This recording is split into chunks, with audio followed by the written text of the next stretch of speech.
ચા પીવા જઈશું લે. હો હે ને આપણે ચોકડીએ જઈએ. એટલે એક કામ કર, તું બેસ, હું મોબાઈલ ભૂલી ગયો, ઘેર જઈને આવું. હા હા ચાલે ફટાફટ આવજે પણ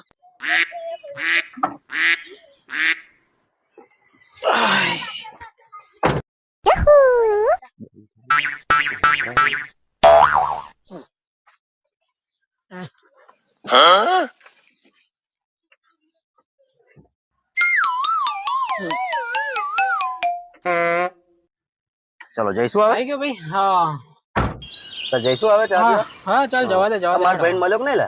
કોણ થા ભાઈ? એટલે આ હું બેઠો પાછળ. ઓકે પાછળ નિલેશ હા. આ પાકીટ તારું બકા? કેમ? શું થયું? મેં આમાંથી 250 રૂપિયા લીધા છે. એવું છે? એટલે વાપરજે ને ભાઈ. તારા જોડે મારે કહ્યું ભાઈ, ભાઈ જેવો તું યાર. અચ્છા મારે એવું જરૂર બરાબર? નહીં ને તારે? ના ના, તાર શાંતિથી જાર હાલવા ને તાર હાલજે, બરાબર? હા હા હાલજે ખરો પણ હન. હા વાંધો ચોક્કસ હવે બોલા હારું એક કામ હતું. શું બોલે? કઈક આંખોનું હારું દવાખાનું હોય તો બતાય. એવું કેમ શું કરું તારે? આમ મારા ભાઈને દેખાતું નહીં યાર. કેમ શું થયું ભાઈ? કઈ નહીં છે આપણે તારાપુર આ તો બતાવજે પણ હા, કે એને દેખાતું નહીં બચારા. કશું છે આજે નહીં દેખાતું. જોરદાર દવાખાનું છે હું લઈ જાઉં તને. મારું હાથે થોડો ઈલાજ કરાયેલો. હા હા વાંધો.